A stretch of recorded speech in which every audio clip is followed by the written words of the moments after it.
Si je vous dis bracelet intégré, boîtier en acier, cadran guilloché tapisserie, lunettes octogonales et 8 vis hexagonales, tout de suite, vous savez que je parle de la Royal Oak.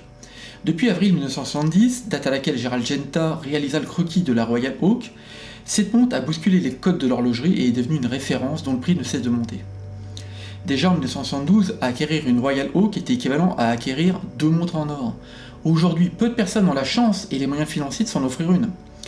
Je vais vous présenter 2 alternatives de moins de 300 € qui ne sont pas des hommages mais qui reprennent quelques codes de la Royal Oak et qui ont leur charme propre. Le premier modèle est un modèle à quartz et le second une montre automatique d'une marque naissante. Restez bien jusqu'à la fin de cette vidéo, vous allez voir de belles surprises.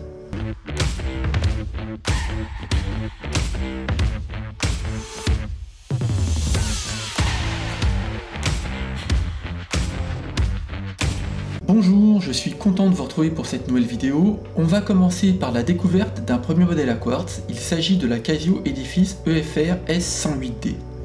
Puis découvrir un second modèle, cette fois automatique, d'une marque née pendant la crise sanitaire, il s'agit de la MT Beta 2.0 de la Maison du Temps.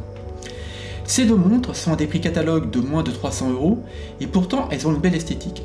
Je vous conseille d'attendre la présentation du modèle automatique ou si vous êtes trop curieux de sauter directement à sa présentation. Je suis vraiment satisfait de cette découverte. La gamme Edifice de chez Casio est très large. Vous trouverez certainement dans cette dernière de nombreux modèles vous rappelant les codes de la Royal Oak. Mais cette Casio Edifice Slim EFR S108D reprend de nombreux codes. Déjà, c'est une montre à bracelet intégré, elle est full acier. Sa lunette est octogonale, plate, finition brossée et dispose de 4 vis visibles sur le dessus du boîtier. Elle a un look résolument sportif. En zoomant sur le cadran, on peut voir que ce dernier a également une finition brossée. Les aiguilles et index ont été traités avec un produit de luminescence et sont en métal.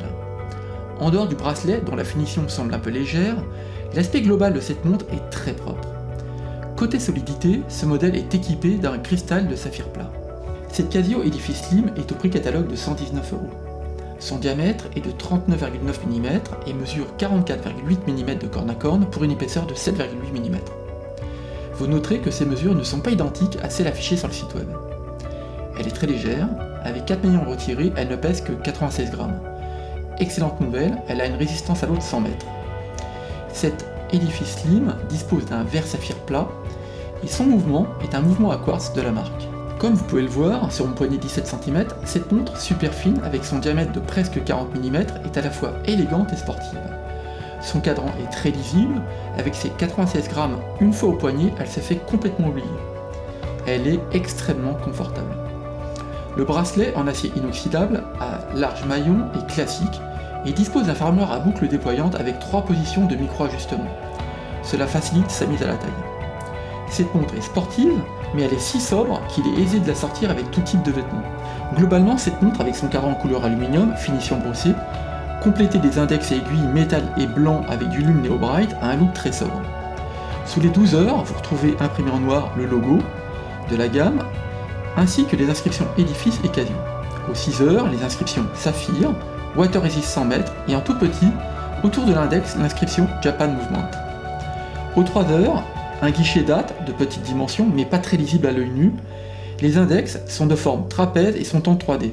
Enfin, sur le réo, on retrouve un chemin de fer. En dehors de la date, ce cadran est super lisible. La couronne sur laquelle on retrouve le logo est protégée par 2 épaules. Elle n'est pas vissée, une fois tirée, la tige de remontoir permet de régler la date, en tournant la couronne dans le sens anti-horaire, et sur la seconde position, de régler les heures et minutes.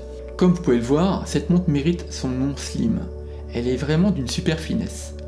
C'est éminemment perceptible à l'œil nu, mais comme je l'ai indiqué précédemment, sa taille et son poids font d'elle une montre très confortable mais également élégante malgré son esprit sportif. Pour conclure sur ce modèle, cette Casio Edifice Slim est une belle réussite. Pour toutes celles et ceux qui cherchent une montre aux allures de Royal Oak avec un bon niveau de finition, sans pour autant ouvrir en deux leur compte en banque, cette Casio est très certainement une bonne option à envisager. Ce modèle existe également en noir et cela fonctionne très bien. Le rapport qualité-prix de la Casio est vraiment très bon et le savoir-faire de cette marque vous assure que votre montre vous durera de belles années. Maintenant, pour les inconditionnels de montres à mouvement automatique, je vais vous présenter une superbe découverte. Il s'agit d'un modèle d'une toute nouvelle marque qui est née pendant la crise sanitaire. En toute transparence, je ne la connaissais pas, et j'ai découvert ces modèles dans une galerie marchande, car en faisant changer le verre sur l'une de mes montres, le réparateur avait cette montre au poignet, et de suite, de par son look de type Royal Oak, je lui ai demandé de me présenter le modèle. Cette montre, c'est la MT Beta 2.0 de la Maison du Temps. La marque essaye de se faire connaître avec une approche commerciale très dynamique, en essayant de nous offrir le maximum de qualité au prix le plus faible possible. La MT Beta 2.0 est disponible au prix de 280 €. Son diamètre est de 41,3 mm et elle mesure 48,3 mm de corne à corne, avec une épaisseur de 11,4 mm. Le mouvement de cette MT Beta est un mouvement automatique Sigul, doté d'une réserve de marche de 36 heures qui oscille à 3 Hz. La montre est protégée par un verre saphir à l'avant et à l'arrière, ce qui permet de visualiser les mécanismes du mouvement. Comme vous pouvez le voir, les spécifications sont plutôt intéressantes au vu de son prix relativement contenu. Au poignet, cette montre sportive ne peut pas passer inaperçue. Sa finition globalement brossée, en dehors des arêtes et du pourtour de la lunette qui sont polymiroirs et du plus bel effet. Le boîtier et le bracelet de cette MT Beta sont en acier 316L. À porter, le bracelet est confortable, mais si vous souhaitez le remplacer, il existe en silicone dans de nombreuses couleurs. Le fermoir est une boucle papillon, cela ne facilite pas sa mise à la taille, mais côté look, c'est vraiment propre. Ces fermoirs ont ma préférence, car ils permettent d'avoir une continuité des maillons une fois le bracelet fermé. Seul petit point négatif, la montre avec 4 maillons retirés pèse tout de même 141 grammes. Ce n'est pas léger.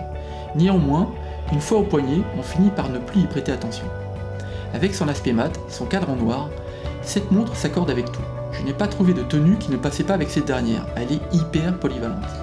Le fond boîtier de cette MT Beta est transparent, protégé par un verre saphir. Il laisse ainsi apercevoir le mouvement chinois Sigul TY2809, qui est un mouvement squelette avec 21 polyrubis. En étant ajouré de la sorte, il est assez joli. Au time grapher, c'est moins beau. J'ai mesuré 0,1 millisecondes d'erreur de battement, mais surtout une dérive par jour de plus de 20 secondes à plat et de moins 20 secondes sur tranche.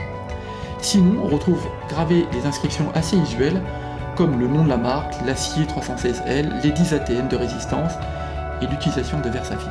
Le cadran de la montre MT Beta est élégant et fonctionnel. Le cadran laqué noir est raffiné et permet de mettre en valeur les index appliqués et les aiguilles en métal remplies de produits de luminescence. Cela lui confère une très grande lisibilité. À la place de l'index 12 heures, on retrouve le logo de la marque en 3D et juste en dessous, l'inscription Maison du Temps en blanc. Et au-dessus de l'index des 6 heures, en jaune, les inscriptions MT Beta, 10 ATM et automatique. Le chemin de fer est imprimé blanc, ce cadran offre une lisibilité optimale. La couronne de la MT Beta est une couronne vissée, elle est gravée du logo de la marque et son diamètre est de 6 mm, ce qui offre un bon grip. Une fois dévissée, la tige de remontoir a 2 positions. La première permet de remonter manuellement au mouvement, la seconde position active le stop seconde et permet de régler les heures et minutes. Voici qui achève la présentation de ces deux montres au prix contenu mais néanmoins très qualitative. J'ai un vrai coup de cœur pour la MT Beta. Alors certes, elle est au double du prix de la Casio, mais cette montre est hyper qualitative. Elle est full acier, mouvement automatique, dispose de 2 verres saphir, elle est bien finie. Je ne peux que vous engager de regarder les autres modèles de cette marque naissante. Ces deux montres sont les exemples parfaits qu'il n'est pas nécessaire d'acquérir des montres au tarif dispendieux pour se faire plaisir.